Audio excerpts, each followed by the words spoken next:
Buenas tardes a todos y a todas. Muchísimas gracias a los organizadores del curso, a César, a Carlos, por haberme invitado nuevamente a participar dentro de este pues estupendo y creo que siempre muy bien reputado y representado curso, organizado por Fundos, el Museo Casagotines, en colaboración con la Universidad de León.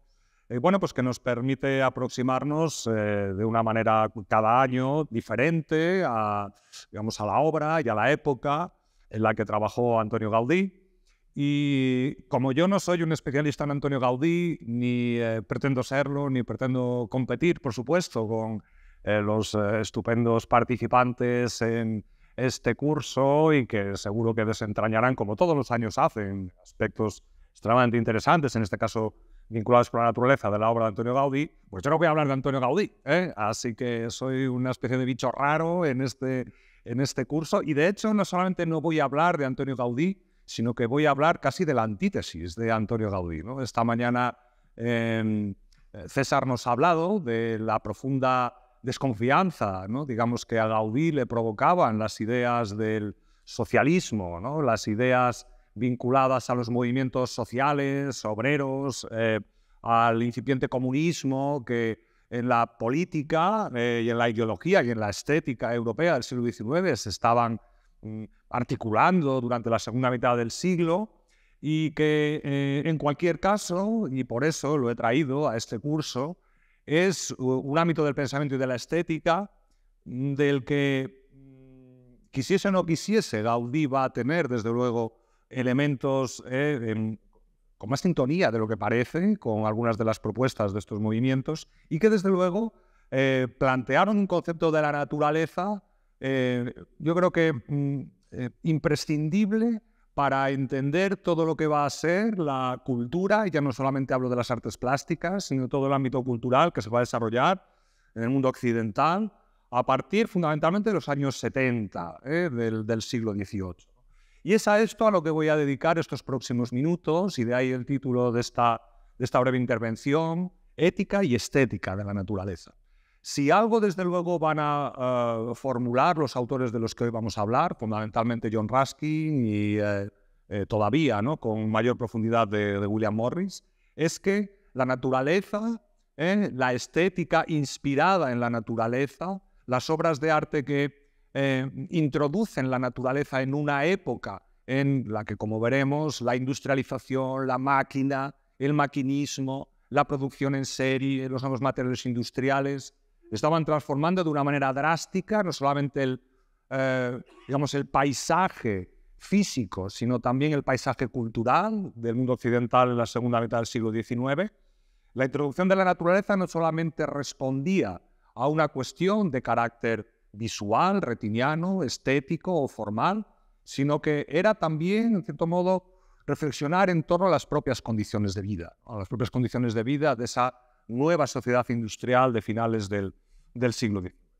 Es a esto en lo que voy a dedicar los próximos minutos y en cualquier caso veremos cómo muchas de las propuestas que fundamentalmente en la Inglaterra de la segunda mitad del siglo XIX, están, en cierto modo, pueden ser consideradas, estoy seguro de que Antonio Gaudí las conocía, los prototipos, las propuestas, los proyectos de William Morris, de John Ruskin, porque no solamente eran conocidas en Inglaterra, sino que el poder industrial de Inglaterra, que era sin duda el país editorialmente más poderoso de la Europa de la segunda mitad del siglo XIX, hicieron que, desde luego, sus propuestas, ideas, modelos, se difundieran por toda Europa, y no solamente esto, sino que se estudiaban en las escuelas de arquitectura, ¿no?, de toda Europa.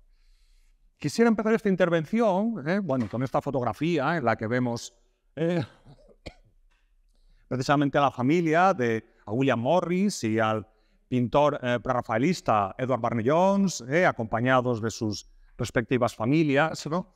Pues en una fotografía de 1874, pues precisamente en este año, William Morris, desdichado de su matrimonio con la que fue la modelo fundamentalmente del pintor Dante Gabriel Rossetti, Jane Burden, le escribía a la esposa de Edward Burne-Jones, confidente habitual de William Morris, lo siguiente en una carta. Parece que no es un asunto de nadie tratar de mejorar las cosas, pero supongamos que la gente viviera en pequeñas comunidades entre jardines y campos verdes, para que pudieras estar en el campo en 5 minutos a pie y con pocos deseos, casi ningún mueble y ningún sirviente, y se estudiara el difícil arte de disfrutar la vida y se averiguara lo que realmente queremos. Entonces creen que uno podría esperar que la civilización realmente comenzara. Fijaos que William Morris está planteando en esta carta una suerte de anhelo de un nuevo comienzo, un anhelo de una utopía real entre el hombre y su entorno próximo, el escenario de su vida limpia, sin necesidad de aludir a la sublimidad absoluta de la cosmovisión romántica, como síntoma de una sociedad que recuperase la posibilidad de sentir la felicidad a través de las cosas pequeñas y el deleite en la naturaleza circundante, en la naturaleza próxima. Digamos, esta reflexión de William Morris, sobre quien luego volveremos, yo creo que se encardina o hunde sus raíces en la disyuntiva que a lo largo del siglo XIX, siglo industrial, se había establecido entre los conceptos de belleza estética y utilidad social. ¿Cómo se relacionaban ambos conceptos? Tanto en su formulación teórica como en su articulación práctica, considerados como factores constituyentes de la creación artística. Ambos protagonizaron una buena parte del debate estético y artístico del siglo XIX, que abrirá a su vez un espacio de reflexión sobre las relaciones entre el arte y la sociedad. Unas relaciones que luego, por otra parte, ¿no?, serían heredadas, evidentemente transformadas, ¿no?, y ampliadas por algunos de los movimientos de vanguardia, ¿no?, de las décadas siguientes. En cualquier caso, belleza y utilidad como un binomio conceptual que se moverá en una dialéctica que bascula entre la exclusión y la complementariedad de medios y fines, sobre su presencia o ausencia en la definición de los objetos artísticos y la articulación de la sociedad misma. El pensamiento y la obra de William Morris en la Inglaterra decimonónica marcaron, digamos, un punto de inflexión fundamental para la modernidad artística a partir de la conjunción de ambos términos del debate. Realmente la idea de Morris, digamos, fue intentar reunir, como luego veremos, ¿no?, digamos, dos conceptos que durante el siglo XIX fueron excluyentes entre sí. Lo bello no podía ser útil y la utilidad carecía, ¿no?, digamos, de los fundamentos de la belleza, ¿no? Realmente Morris lo que veremos propondrá es una simbiosis esencial, ¿no?, entre ellos y la propia función del arte. Bien, el desarrollo industrial y capitalista, del capitalismo imparable, digamos que desde la segunda mitad del siglo XVIII había tenido lugar en las Islas Británicas, hizo que en este país se hiciera necesaria, digamos, se sintiera como necesaria por parte de determinadas élites culturales, ¿no?, digamos, una acción más directa y social por parte de estos, de tal manera que les permitiera esa acción más directa justificar lo que Kant había denominado las bellezas adherentes, es decir, aquellas bellezas que no proceden de la pureza desinteresada de la belleza misma y que incorporaban un elemento pragmático, ¿no?, digamos, en la idea de belleza. La situación en Inglaterra a mediados del siglo XIX, aquí tenemos un grabado de 1857, ¿no?, en la que se nos muestra la ciudad de Manchester, popular y peyorativamente conocida entonces como Cotonópolis, ¿no?, precisamente por las fábricas de algodón y textiles, ¿no?, digamos, cuyas chimeneas, pues como vemos realmente en el elemento urbano que, digamos, que caracterizaba, ¿no?, digamos, el crecimiento de la propia ciudad. En plena época victoriana se acusaban las consecuencias de una industrialización masiva, voraz, que en grandes ciudades como esta, como Manchester, pero no solo ellas, sino Londres, Liverpool, Birmingham, etc., había conducido al hacinamiento de las clases obreras, a la explotación infantil y otra serie de consecuencias nefastas dentro de lo que era la estructuración social de la época. Y en cuanto a la producción de objetos, en cuanto a la producción de objetos de uso doméstico, fundamentalmente, a una estandarización carente de cualquier sentido del decoro estético. Todo ello unido a la problemática generada por las propias regulaciones urbanísticas, la conservación de los entornos naturales, la protección de la arquitectura histórica ante las radicales transformaciones practicadas por la industria sobre los trazados urbanos. Dentro de este contexto comenzó a surgir un sentimiento de crítica digamos, hacia la expresión individualista del artista romántico, es decir, hacia las posturas que, por ejemplo, en el caso británico, Samuel Coleridge o Percy Shelley habían afirmado acerca de la legitimidad de que el arte era una interiorización absoluta de la realidad y un ensimismamiento creativo. En definitiva, contra la autonomía asocial de la teoría del arte por el arte. Si el escenario de la vida moderna se había trasladado a la ciudad y a su problemática, el arte y el artista habían de dar una respuesta distinta al enclaustramiento de la pureza del intelecto y del sentimiento. La visión cósmica de la naturaleza, la visión romántica, dará paso progresivamente a un sentimiento fragmentado, científico de la misma. La naturaleza se descomponía, se atomizaba producto de una mirada analítica. Así, desde una posición que culmina y a la vez, digamos, pone punto final al romanticismo, surgió una generación de intelectuales encabezada por Thomas Carlyle primero y por John Ruskin después, que sostendría que la belleza es una cualidad consustancial al hombre y que se hallaba, por tanto, unida a principios igualmente imperecederos como la moral o la religión. Lo bello se insertaba dentro de una consideración general del ser humano. Y las maldades de la producción industrial posicionaron a Ruskin contra ella, puesto que para este extraordinario y prolífico autor inglés, lo que provocaba la producción industrial era precisamente la ruptura de las relaciones entre el hombre creador y su obra. La vida interior del objeto era algo transmitido por la mano del creador y posibilitaba la comunión espiritual entre el objeto y el sujeto, la artesanía. Ética y belleza se reencontraban al asociar la fealdad con la falsedad del medio de producción y la injusticia social. Ruskin, por lo tanto, encontraba en el ornamento gótico, en la artesanía gótica, el ejemplo de un trabajo artesanal hecho sin prisas, con honradez, basado en la veracidad de sus materiales y de su ejecución. La armonía perfecta entre la belleza y la utilidad. Es también esta visión de la realidad la que le llevó a defender a los pintores de la hermandad prerrafaelita. Bueno, aquí tenemos unos dibujos precisamente de John Ruskin, aparecidos en el año 1849, en su libro fundamental en torno a la teoría de la arquitectura, que es Las 7 lámparas de la arquitectura, donde vemos que Ruskin detalla minuciosamente, pues como vemos, las características de las tracerías de la arquitectura gótica como una manera absolutamente veraz y honrada para el tratamiento de la piedra. Bueno, la defensa, como antes os decía, de la pintura de la hermandad prerrafaelita, ¿no? Digamos, de la que admiraría su particular actitud crítica, digamos, su lenguaje primitivista.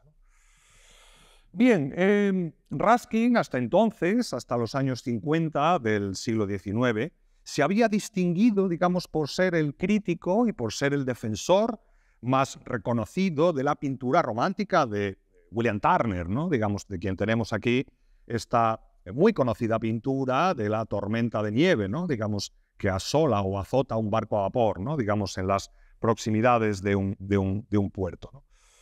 Es decir, el pensamiento de Ruskin, por un lado, culmina y despide el pensamiento romántico que le hace, luego volveremos un poco sobre esta idea, ¿no? Digamos, apreciar el espíritu de la naturaleza de Turner, pero por otro lado, va a seguir la tradición empírica y va a dar, va a abrazar el pensamiento positivista que abrirá las puertas al estudio de las percepciones humanas desde un punto de vista científico. Mientras la primera opción, ¿no? Os decía, le permite elogiar la pintura romántica de Turner, la segunda le hace apreciar la pintura de la hermandad de los prerrafaelitas, ¿no? Bueno, aquí tenemos de hecho pues, un pequeño boceto de Ruskin, ¿no? Digamos que también hizo desde luego sus incursiones en el mundo de la plástica, ¿no? Bien, ¿cómo se puede realmente, ¿no? Incardinar, ¿no? Digamos, o cómo Ruskin, ¿no? Es decir, podía apreciar por una parte a Turner y por otro lado a los prerrafaelistas, ¿no? Es decir, parece algo absolutamente irreconciliable, ¿no? O incongruente. Bueno, siempre se decía de Ruskin que nunca se sabía lo que podía decir de algo, ¿no? Es decir, los pintores cada vez que le veían aparecer por sus exposiciones temblaban, ¿no? Es decir, porque nunca se sabía qué es lo que podía apreciar Ruskin de su obra, ¿no? Pero bueno, realmente John Ruskin comenzó, ¿no?, de modo a formular alguna serie de parámetros teóricos que nos permiten, yo creo que, comprender con, digamos, con cierta sensatez, ¿no?, es decir, por qué el aprecio de Ruskin por la pintura prerrafaelita. Para Ruskin, la transformación de la naturaleza a manos de un artista no se lleva a cabo mediante una revelación espiritual, ¿no?, digamos, o una autoobjetivación de la naturaleza, sino más bien porque, digamos, el artista es capaz de percibir la naturaleza de una forma más aguda, de una forma retinianamente más aguda. Es decir, la transformación de las cosas concretas sufren en el proceso creativo. Esta transformación no tiene una causa mística, sino que tiene una causa plástica, digamos, tiene una causa, si queréis, lingüística. Para Ruskin, de hecho, la imagen debía llegar a tener un poder conceptual similar al de la palabra. Es decir, las imágenes eran portadoras de un pensamiento visual. Lo que le preocupaba era conferir, digamos, es que la imagen realmente pudiera ser capaz de desarrollar un poder abstracto y conceptual análogo al de la palabra. Es, por tanto, el poder de la transformación, ¿no?, emanado de la imaginación del pintor y que aplica sobre las cosas, el que le permite abstraerlas para convertirlas en pensamientos. Es decir, armonizar la sensación de lo percibido, es decir, el estímulo externo, con la realidad esencial, interna, de tal manera que la relación entre lo externo y lo interno no parezca contradictoria, ¿no? Es decir, entre lo visible y lo mental no haya una contradicción, ¿no?, digamos, entre ambos planos, ¿no? Complicado, ¿no?, ¿verdad?, el pensamiento de Ruskin, ¿no?, bastante abstruso, ¿no?, es decir, pero absolutamente fundamental para entender su apreciación de la naturaleza y el paisaje. Parte, digamos, de esta necesidad de armonía entre lo interno y lo externo para rechazar el concepto clásico de la imitación de la naturaleza. Rechazar la imitación de la naturaleza y sustituirla por una nueva definición que él va a denominar fidelidad a la naturaleza. Fidelidad. ¿Qué es la fidelidad a la naturaleza? A diferencia de la imitación de la naturaleza, ¿no? Dice Ruskin que la imitación se encarga de presentarnos de una manera ilusoria aquello que no es, de tal manera que esto parezca que es de una determinada manera, ¿no? Es decir, es un engaño, ¿no? Es un engaño que genera una tensión entre nuestra percepción y nuestro intelecto. Es decir, nuestra percepción se cree aquello que se representa ilusoriamente cuando nuestra mente sabe que es falso. Digamos, este para Ruskin es el principio de la imitación artística. Frente a ello, Ruskin afirma que el arte tiene una función moral indispensable, que es mostrarnos la verdad de las cosas. Y la imitación es falsedad en la representación de las cosas. Y por lo tanto, el placer emanado del arte no se producirá para Ruskin a no ser que las cosas se nos presenten como verdaderamente son. El verdadero sentimiento ante la naturaleza, por lo tanto, se obtiene solo mediante lo que él denomina la fidelidad a la naturaleza. La gran diferencia entre imitar y ser fiel a la naturaleza, por tanto, reside en que, en el caso de la imitación, se desarrolla una cualidad fundamentalmente material, mientras que en el caso de la fidelidad se desarrolla una cualidad moral de la naturaleza, ¿no? La fidelidad, además de las emociones, nos transmite impresiones y pensamientos. Y entre todas ellas existe una fundamental armonía. No hay desacuerdo entre ellas, Digamos que las impresiones no engañan a los pensamientos, ¿de acuerdo? O los pensamientos no se dejan engañar por las impresiones, ¿no? Digamos, es el principio, como ves, un tanto extraño, ¿no?, es decir, un tanto tenso, es como un malabarismo, ¿no?, digamos, que Ruskin está intentando desarrollar, digamos, para generar una teoría, digamos, en torno a la representación de la naturaleza en el siglo XIX, ¿no? Es decir, lo realmente importante radicaba en la veracidad o la falsedad de las impresiones, ¿no? Es decir, y cómo esta veracidad o falsedad de las impresiones redundaba en la veracidad de los pensamientos, ¿no?, que se generaban a partir de ellas, ¿no? Por lo tanto, la sensación de placer ante la naturaleza, para Ruskin, no solo tiene que ver con un sentimiento, sino también con un pensamiento, ¿no? Y hasta cierto punto, por lo tanto, con una suerte de ciencia, Y por eso es partidario, ¿no?, digamos, de que el pintor tuviera suficientes nociones de geología, de botánica, para poder representar un paisaje fidedignamente. De hecho, bueno, pues aquí tenéis, ¿no?, a un estudio, digamos, uno de los muchos que hizo John Ruskin para representar, digamos, las cualidades de la naturaleza, ¿no?, la materia de la naturaleza, las flores, las hierbas, el césped, los musgos, los líquenes, las rocas, ¿no? Es decir, casi trabajando como si de un geólogo se tratara, ¿no? Es decir, con una extraordinaria atención al detalle, digamos, de las formas de la naturaleza, ¿no? El pensamiento el pensamiento, digamos, domina, digamos, tiene un papel capital durante el instante de la visión, ¿no? Es decir, pero este pensamiento no debe anular a la impresión, no debe anular completamente, ¿no?, digamos, a la impresión o a la emoción, ¿no? Es decir, porque, digamos, en ese caso dejaríamos de ver, ¿no? Es decir, seríamos incapaces de mirar, ¿no? Solo podríamos pensar, ¿no? Pronto dice Ruskin, ¿no?, de una manera un tanto dubitativa, ¿no? Hay que aplicar las dosis justas de pensamiento, ¿no?, digamos, por parte del pintor. Bueno, fijaos que lo que Ruskin estaba planteando era una especie como de inocencia del ojo, ¿no?, de inocencia de la visión, ¿no? Una especie de mirada infantil que nos hace ver las cosas como son y no como sabemos que son. ¿De acuerdo? Las cosas como son y no como sabemos que son.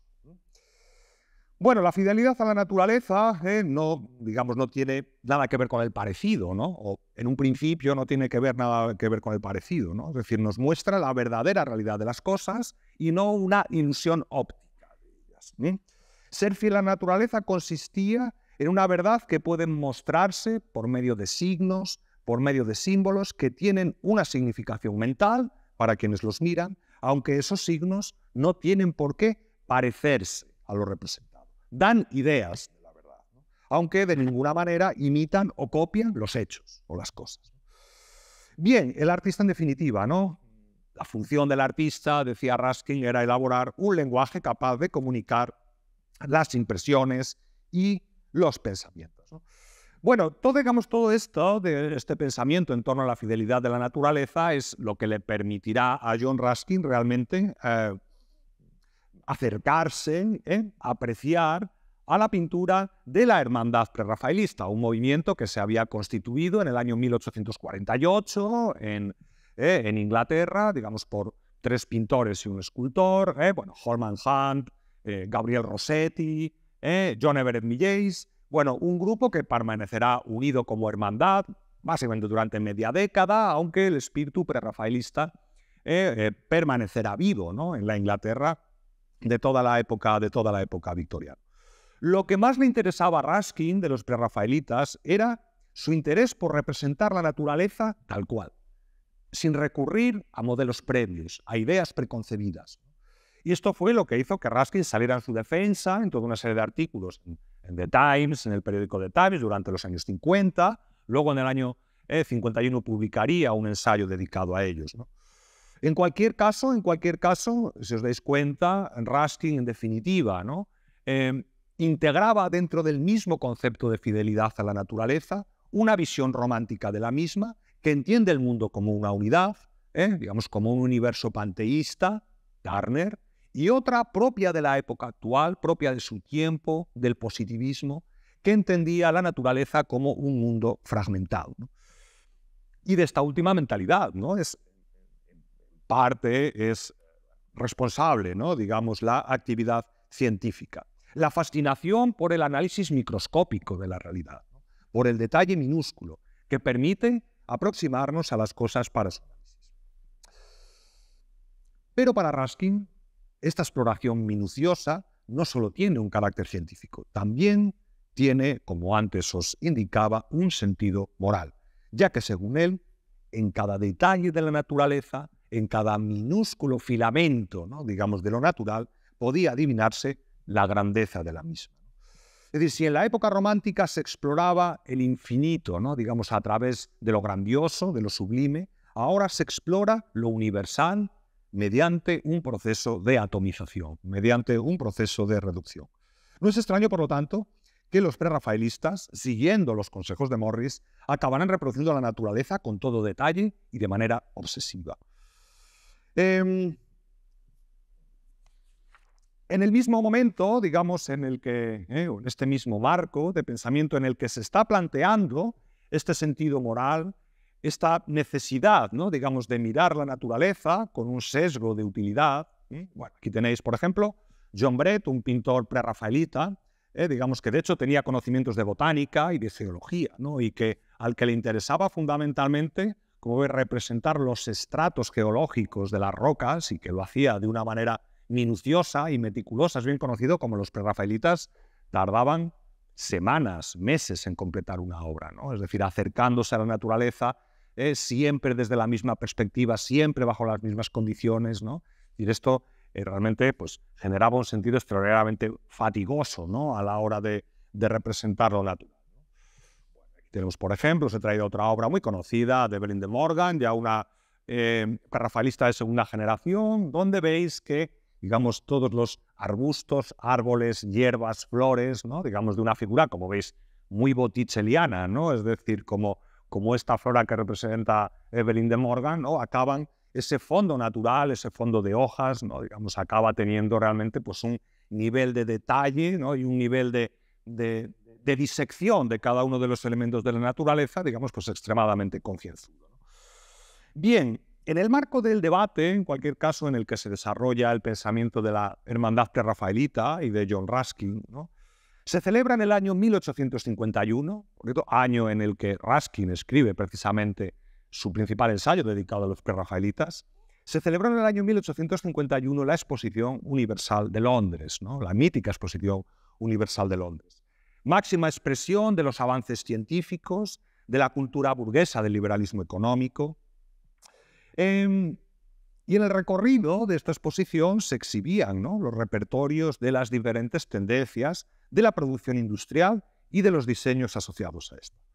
Un evento que propició, digamos, posiciones ideológicas encontradas entre los principales intelectuales del mundo artístico inglés de la época. Desde el rechazo de Ruskin ante la vulgaridad de gran parte de los objetos, a la aceptación y el entusiasmo de artistas diseñadores como Owen Jones o Henry Cole, ¿no?, que fue precisamente uno de los organizadores, ¿no?, de esta exposición, quienes advertían las posibilidades que este tipo de acontecimientos poseían como vía de expansión social y acercamiento de los productos del arte al público.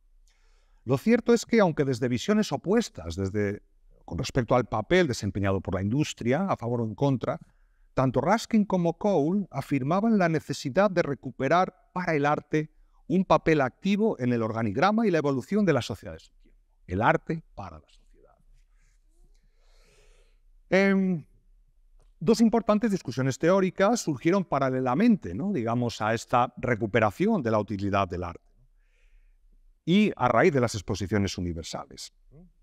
Una en torno a la máquina y otra en torno a la abstracción de la forma. Los objetivos sociales de la gran exposición coincidían en un principio con los de Ruskin. Ambos pretendían educar al público mediante la obra de arte, pero mientras el círculo de Henry Cole estaba a favor del uso de la máquina, en la producción artística Ruskin la rechazaba. No sería hasta finales de siglo cuando, dentro del grupo de artistas del movimiento Arts and Crafts, Charles Robert Ashby acabará por resolver esta disyuntiva, ¿no?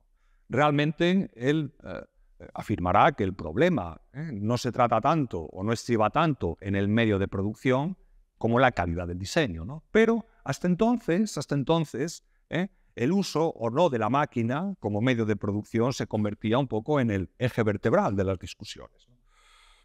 Por otra parte, frente, diríamos, a la reproducción artesanal de las formas del gótico, de la que antes veíamos dos imágenes de las 7 lámparas de la arquitectura de Ruskin, el círculo de Henry Cole, Owen Jones y los diseñadores industriales de la época, se defendía la necesidad de abstraer la naturaleza. A partir de diferentes obras, como vemos aquí, publicadas, ¿no?, digamos, por el propio Henry Cole, o la fundamental gramática del ornamento de Owen Jones, publicada en el año 1856. Aquí tenéis algunos patrones, ¿no?, algunas ideas publicadas por él, ¿no? Plantearon que, un poco bajo el signo del positivismo, plantearon una serie de ideas y de modelos que ponían la atención sobre lo que después se denominará la psicología de la forma, es decir, la psicología de las formas artísticas como el principio fundamental que debía regir el diseño. Su principio inquebrantable era eludir la figuración.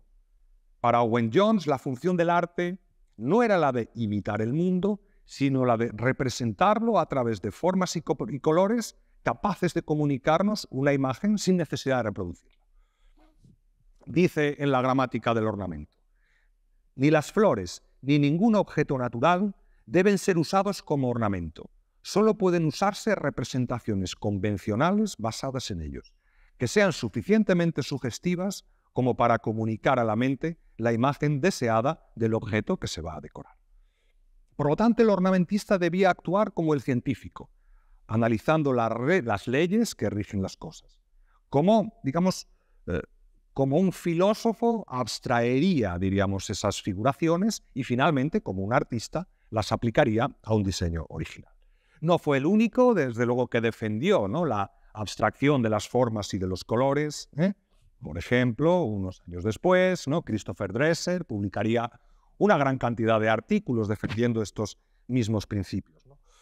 Todos ellos, en cualquier caso, a través de la línea, de las formas o de los colores, insistían en el carácter científico del arte, advirtiendo que el artista debía ser un investigador metafísico de las causas, efectos surgidas de las ideas de la decoración.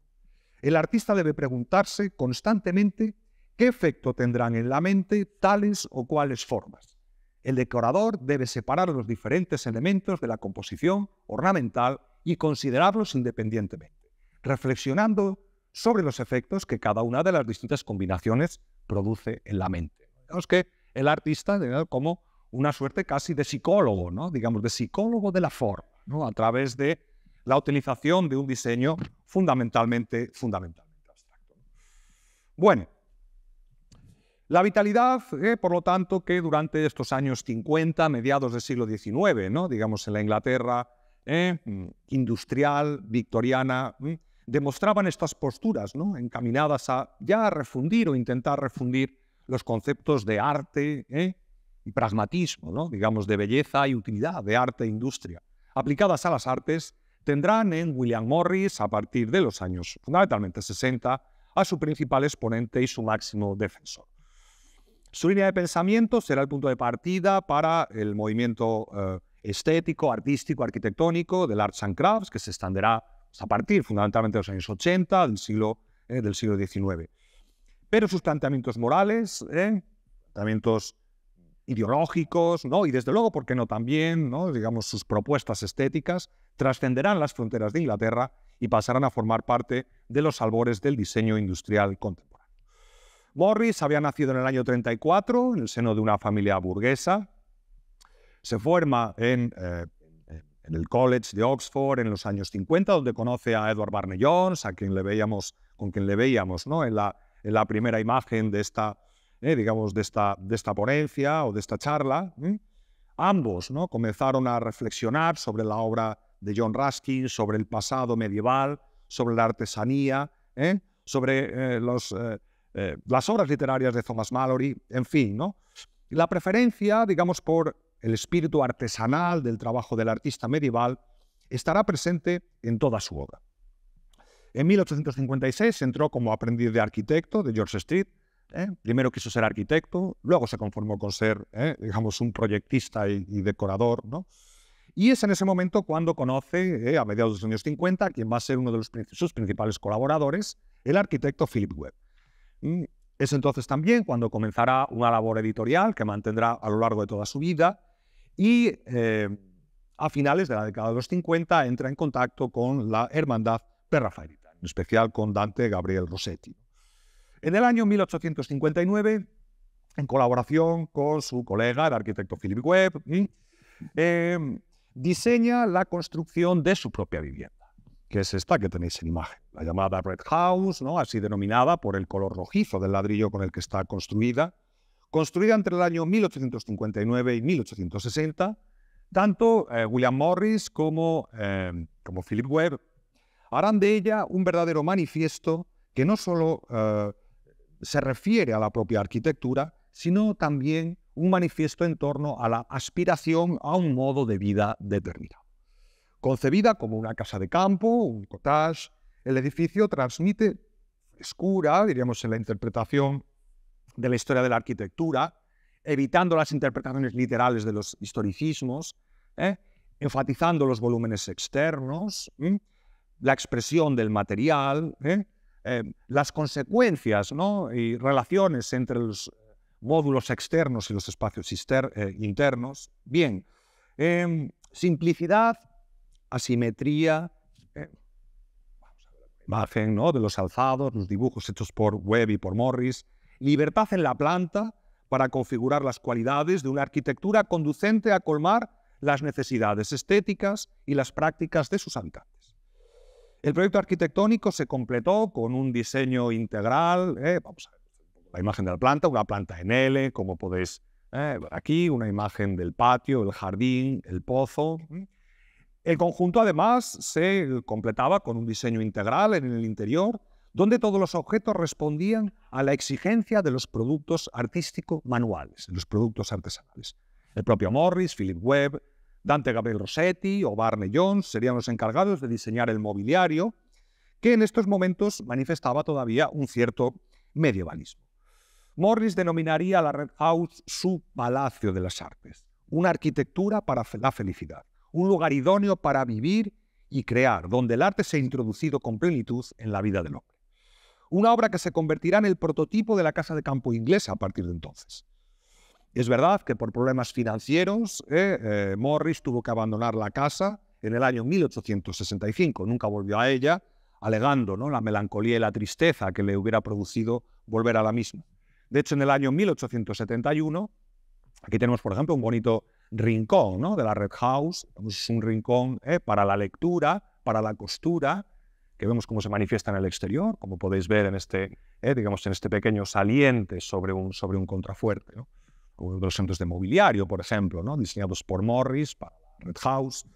Bien, en el año 65 tuvo que abandonarla por problemas financieros y en el año 71 se trasladó, digamos, a una vivienda que era casi, digamos, un elemento análogo a la Red House. Era una antigua, digamos, casa solariega del siglo XVI, situada en la localidad de Kelmscott, sur de Inglaterra, y que será su residencia campestre hasta su muerte en el año 1896. Bien, es cierto que a partir del 78 adquiriría una vivienda en Londres, con la que compartiría residencia y que le permitiera atender un poco, bueno, lo que fueron, vamos a ver, ¿no?, un poco las producciones de su taller de objetos decorativos.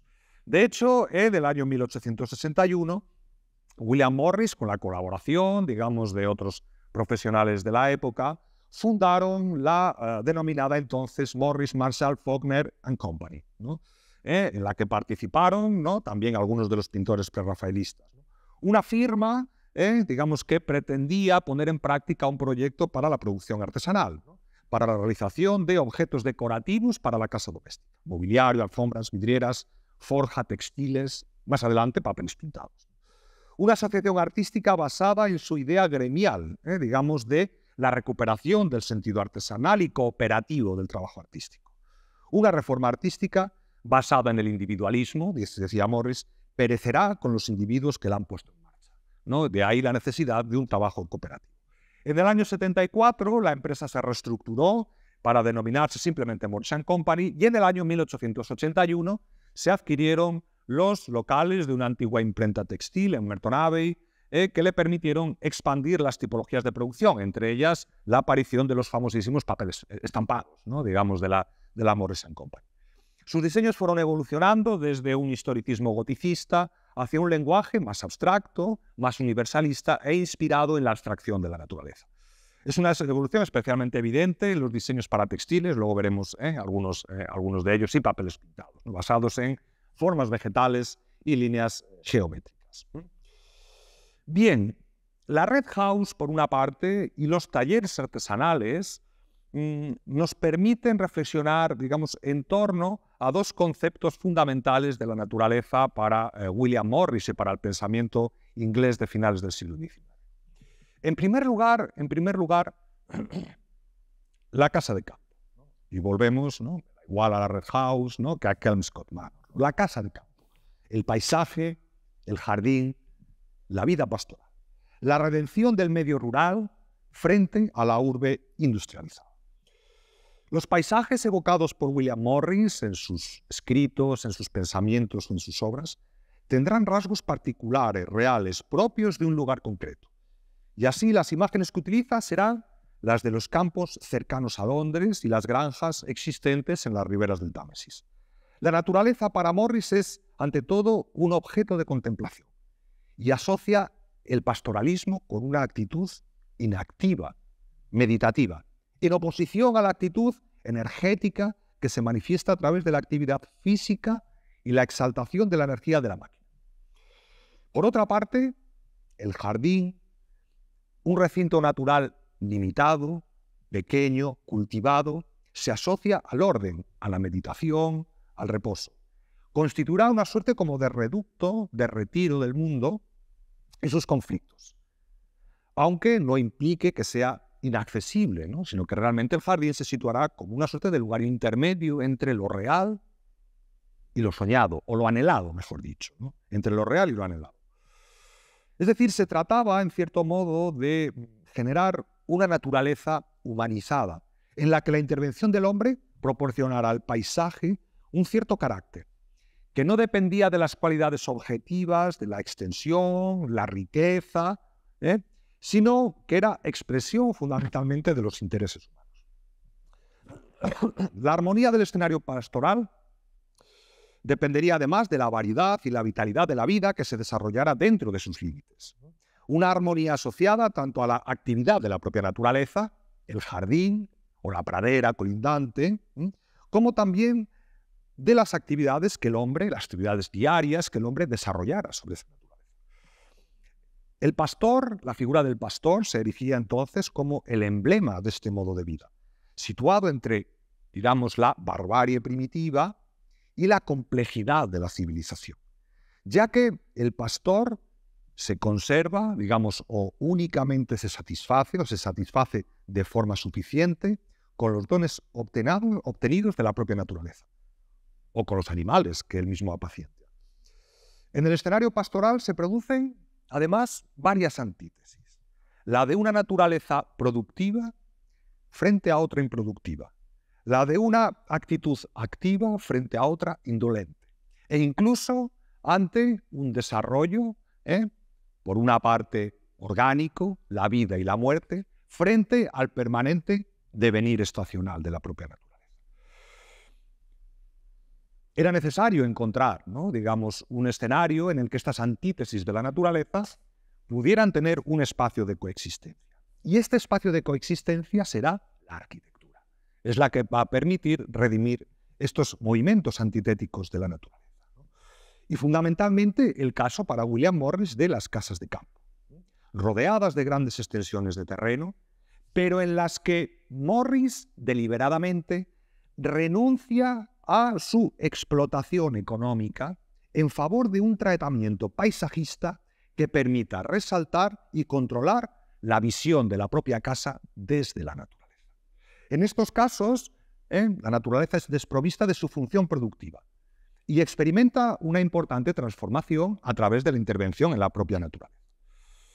El extenso territorio en el que se sitúan estas casas de campo, donde también tienen lugar o tienen cabida otras construcciones de servicio, contrastará con un recinto de menor tamaño, el jardín, tratado con criterios puramente ornamentales, en el que las plantaciones de flores proporcionarán textura, colorido, al tiempo que marcarán el ciclo estacional y experimentarán toda una serie de cambios que, digamos, puedan controlarse y modificarse con el paso del tiempo, ¿no?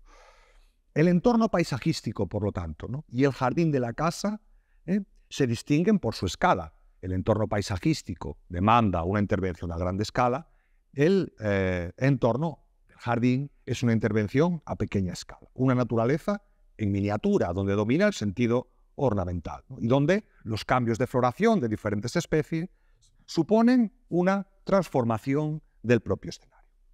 Por lo tanto, cuando la arquitectura está implicada, digamos, como agente ordenador, ¿no? Digamos, de esta naturaleza humanizada, las posibilidades de transformación de la naturaleza circundante, ya sea del paisaje a mayor escala o del jardín a pequeña escala, serán los medios para proporcionar al edificio, siempre móvil, inmóvil, siempre fijo, una vitalidad y una animación que pueden producirse a través de cambios en el recinto natural sin que la arquitectura advierta ningún tipo de retoque.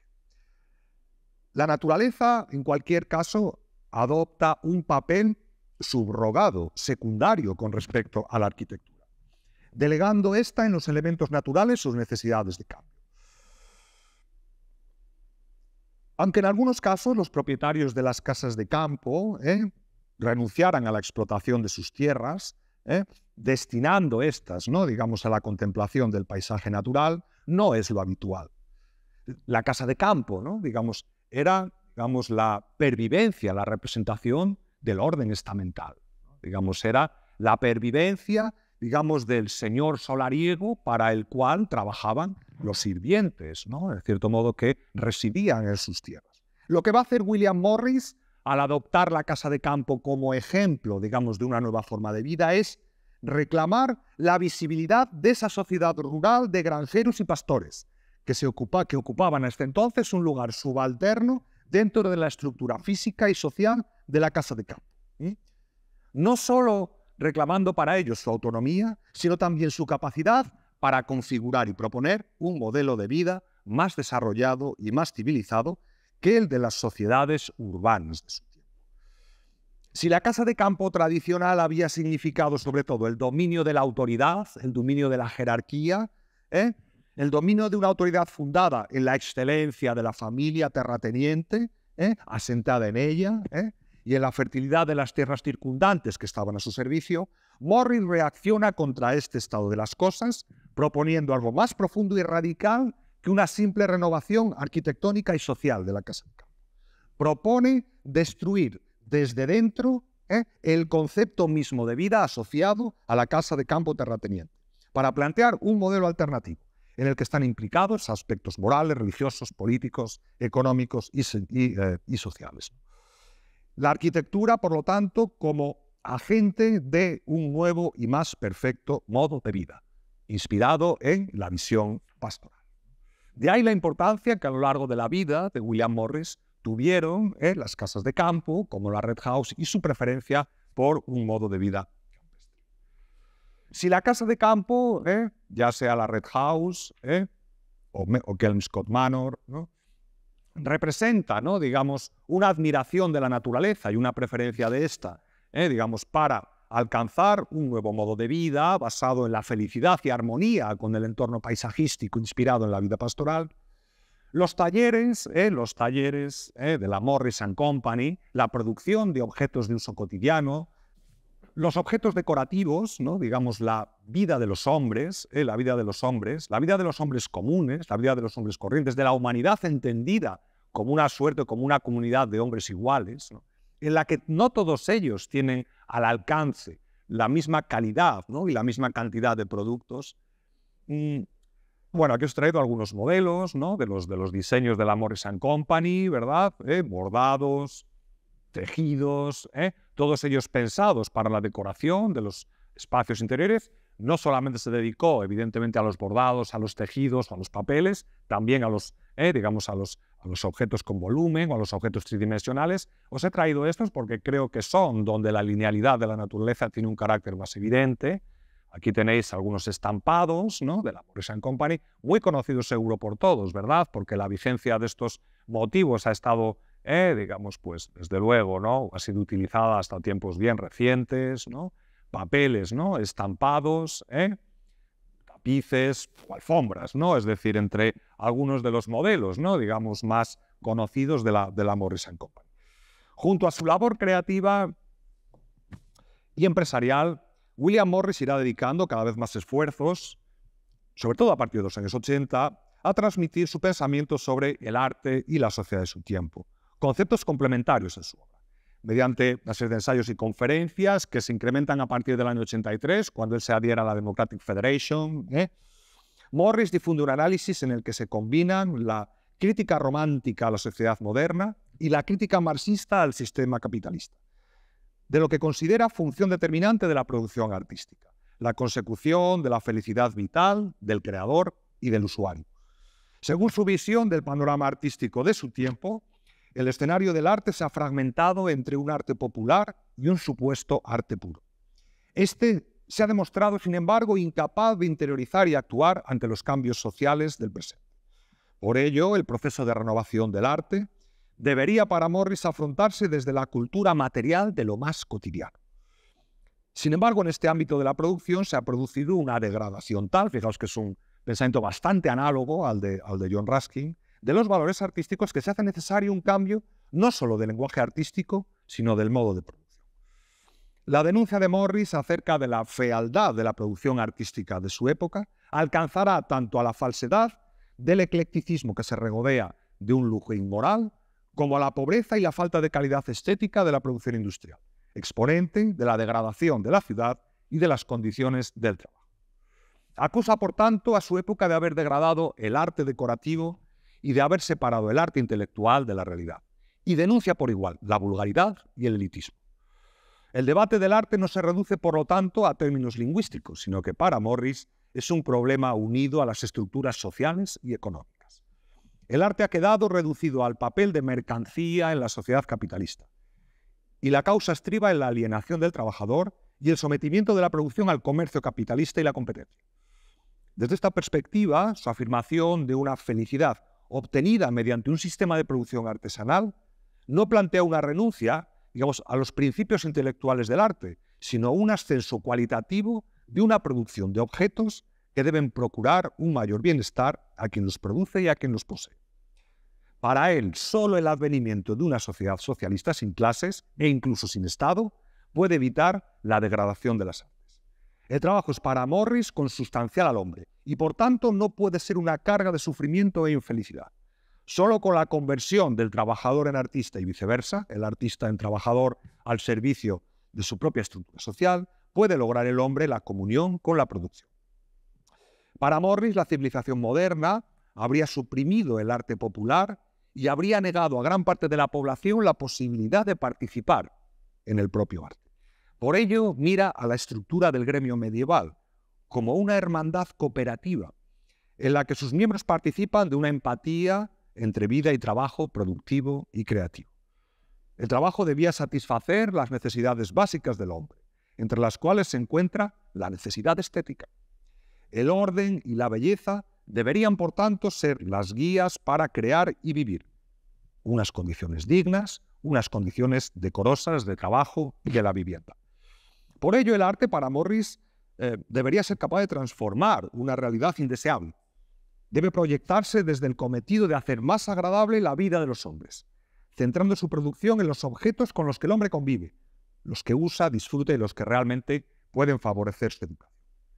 Por lo tanto, el arte popular, las artes decorativas tan importantes, presentes luego en el modernismo, en el Art Nouveau, además de producir un deleite estético, satisfacen las necesidades físicas del hombre, belleza y utilidad.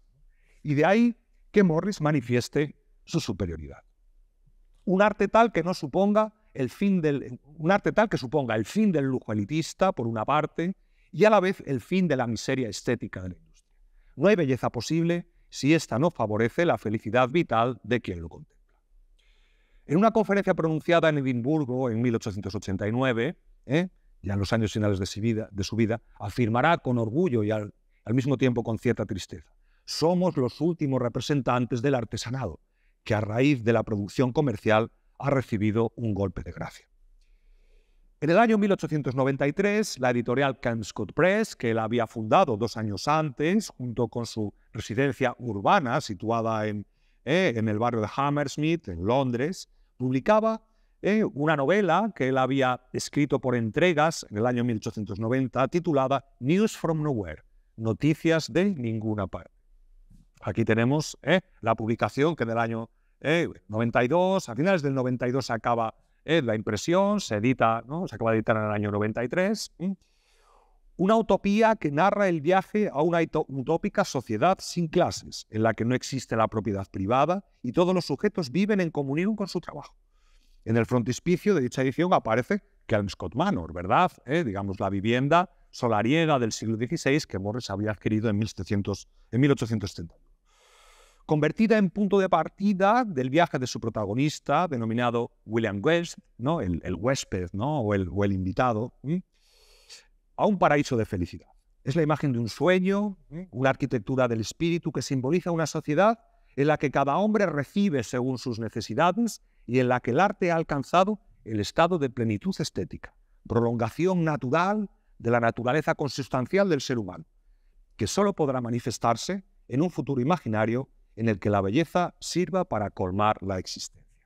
Os he traído aquí un pequeño fragmento de News from Nowhere, novelita que yo recomiendo a todos leer porque es estupenda, fresca y desde luego una novela que se acaba de leer con una inmensa sonrisa.